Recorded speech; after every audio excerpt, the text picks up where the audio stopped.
Son 2 həftədir Adnan Əhmədzadə adı var. Ümumiyyətlə ölkədə islahatlar yenidən başlayıb. Ümumiyyətlə islahat prosesi davam edirdi. Müxtəlif istiqamətlərdə. İndi buna siz açıqlama verərsiniz. Eyni zamanda Adnan Əhmədzadə həbsi var. Hansı ki, iqtisadi təhlükəsizliyə qarşı təxribat və külli miqdarda mənimsəmə. Bu, bir ölkənin iqtisadi təhlükəsizliyinə qarşı cinayət əməlləri kifayət qədər ciddi, böyük cinayətlərdən söhbət gedir. İstəyərdim bu barədə sizdən fikirlər öyrənək. Proseslər hardan yarana bilər? Hansı ehtimallar var iqtisadi təhlükəsizlikdə? Bu islahatların davamı hansı formada gələcəkdir? Necə düşünürsünüz? Bu barədə fikirlərinizi alaq. Ümumiyyətlə, Azərbaycan prezidenti Cənab İlham Əliyev islahatçı prezidentdir. Bunu hər kəs bilir. Və islahatlar həmişə var və islahatlar yeniləşmədir. İslahatlar dəyişən reallıqlara adekvat reaksiya qabiliyyətidir. Bu proses həmişə getməkdədir, bugün də getməkdədir. Və haqqında bəhs etdiyiniz hadisə, yəni Adnan Əhmədzadənin həbsi ilə bağlı məsələ, təbii ki, bu cəmiyyətdə müzakirə olunan, əsas müzakirə olunan məsələlərdən biridir.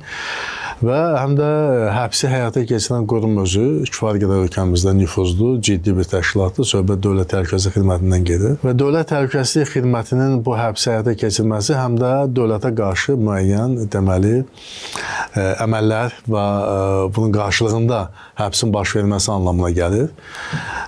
Haqlısınız, yəni ittihamlarda bu yüksək səviyyədə də, böyük həcmdə, külli miqdarda bu mənimsəmədən söhbət gedir, iqtisadi cinayətkarlıqdan söhbət gedir.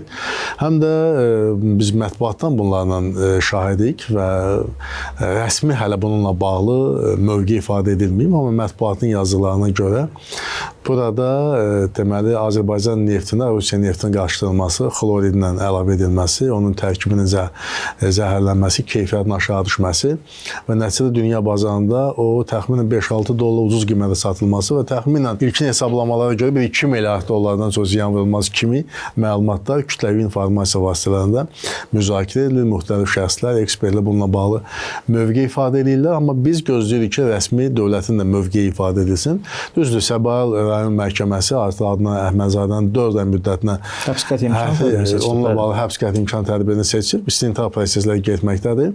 İstintaqın biz işinə təbii ki, müdaxilə edə bilmərik. Bizə istintaqın nəticəsində üzə çıxan həqiqətləri bilmək istəyirik. Yəqin ki, perspektivdə bununla da şahidlik edəcəyik. Və doğrudan da ittihamlar təsdiqini taparsa, bu halda hüquqi müstəvidə o cəzasını alacaq. Həm də mən niyə görə indidən qabaqla bir şey deyə bilmirəm və dərinə gedə bilmirəm. Çünki bizim konstitusiyamızın 63-cü maddəsində bir təqsirsizlik prezumpsiyası var, təqsirsizlik.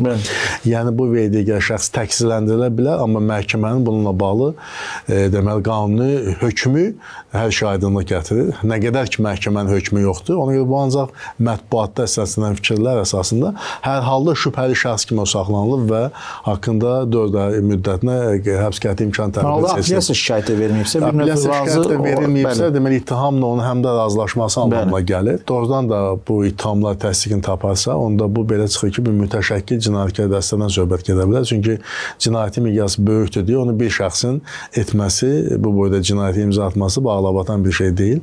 Amma Azərbaycan hüquqi dövlətdir. Biz hüquqi dövlətdə yaşayırıq və dediyim kimi təqsirləndirilən şəxsin gərək sübutu olsun və biz məsələn, mən Milli Məclisin deputatıyam. Mən fikir bildirərkən əlimdə çox ciddi faktlara, argumentlərə söykənməliyəm və dövlətin bununla bağlı konkret mövqeyinə söykənməliyəm. Məhkəmənin qərarına söykənməliyəm.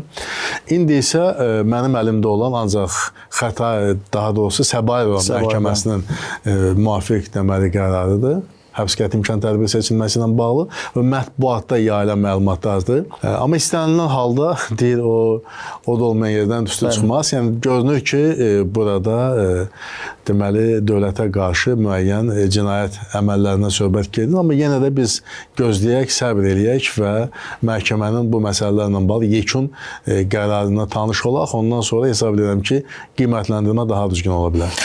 Elman, bəzi məsələlər deyir, iceberg icebergin görünən və görünməyən tərəfləri. Bəzi məsələlərdə, məsələn, SOCAR-ın keçmiş departament rəhbəri olub Adnan Əhmədzadə. Departament rəhbərinin müavini hətta. Bu bir sərvət. Bir neçə il əvvəl postdan ayrılan şəxslər necə ola bilər? Özü sərvətin açıq nümayişi olub hər zaman. Yəni dəbdəbəli həyat tərzi həm Avropada, həm digər yerlərdə. Yəni bir iş adamı olmaq üçün iş adamı keçmişi də vacibdir. Çünki müəyyən şirkətlər qurulmalıdır, o şirkətlər üzərində işlər görülməlidir və s. və ilaxır. Bu bəzi şeylər, bəzi məsələlər bu icebergin görünən tərəfi, görünməyən tərəfini gətirirmi? Yoxsa necə düşünürsünüz? Yəni birisi o lüks həyat deriz, o dəbdəbəli həyat ki var xanımı ilə birlikdə. Təbii ki, bu həyatı yaşamaq üçün də çox böyük pulların olmalıdır. Bu həyatı yaşayıb və hətta sanki bir qıcıq verilmiş kimi davranış, yəni bunları sanki təbliğ etmək və baxın da görürsünüz biz necə yaşayırıq, necə lüks həyat keçiririk, necə dəbdəbəli bizim həyat tərzimiz var, necə oliqarx həyat yaşayırıq və bunları etmək onun ən böyük səhvlərindən biridir.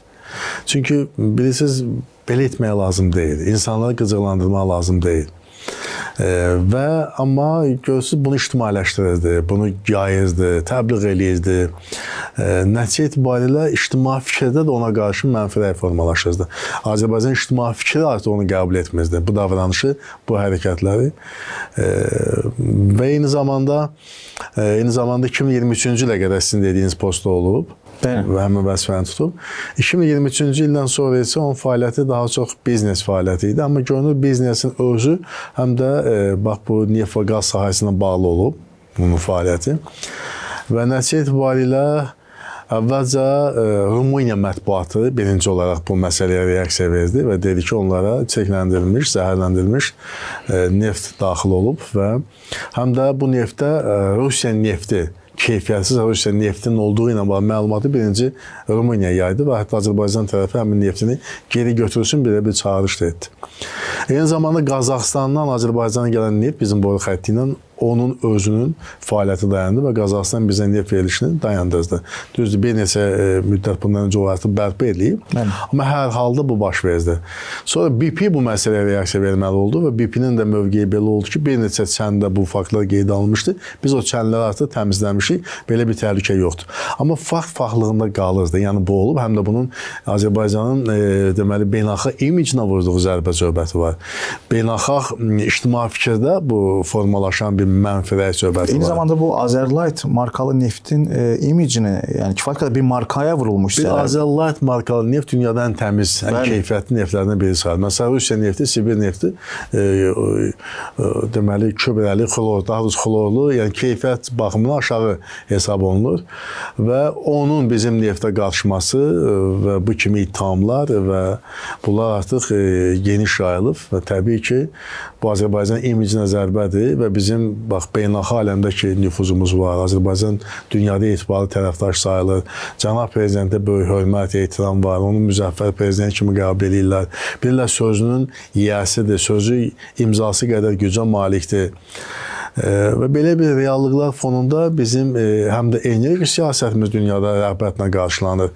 Biz 14 dövləti qazla təmin edirik. Biz dediyim kimi və mən rəqəmdən səsləndirdim, 8 Avropa ölkəsi. Biz 2026-cı ilə qədər 20 milyard kubmetr qazla Avropanı təmin etmək niyyətimiz var. Və dünyada biz həm də bu baxımdan çox etibarlı tərəfdaş sayılır. Birləşmiş Ştatlar prezidenti Azərbaycanla bağlı xoş mövqeyini ifadə edərkən əsas gətirdiyi mövqedən biri odur ki, Azərbaycan bu günləri Avropanın enerji təhlükəsindən çox ciddi töhfələr verir. Bunları söyləyirlər. Biz beynəlxalq sülhət təhlükəsində töhfələr veririk. Asimetrik mübarizələrin prosesində biz öndə gələn dövlətlərdən biriyik. Yəni belə bizim beynəlxalq aləmdə çox güclü nüfuzumuz var. Və bir daha deyirəm, bütün bu qazanılan uğurların kökündə cənab prezidentin misilsiz fəaliyyəti dayanır. Belə vəziyyətdə adınan kimlərin addımları təbii ki, bu arzu olunan deyil və bizim bu yüksək bizə olan etimada xələl gətirir. Və baxın, niyə görə də Azərbaycanın həmişə şəffaf fəaliyyət göstərib və bizim neftimizin də həmişə hörmətlə qarşılanıb, onun həmişə alıcısı olub. Belə bir vəziyyətdə kimlərsə bundan istifadə edə bilir, kimlərsə bunu lap şişirdə də bilir. Azərbaycan əleyhinə müəyyən kampaniyalar həyata keçirə bilir və səbəbkar da nədir? Səbəbkarla bağlı da indi Adnan Əhmədzadə bununla bağlı saxlanılıb, amma dediyim kimi hələ biz məhkəmənin qərarını gözləyək. Hələ dövlətin rəsmi mövqeyini gözləyək. Amma istənilən halda artıq ictimai fikirdə həm ölkə daxili, həm də beynəlxalq ictimai fikirdə Adnan Əhmədzadənin o mənfi obrazı artıq var, o faktdır və bu da Azərbaycana başucalıq gətirən bir məsələ deyil.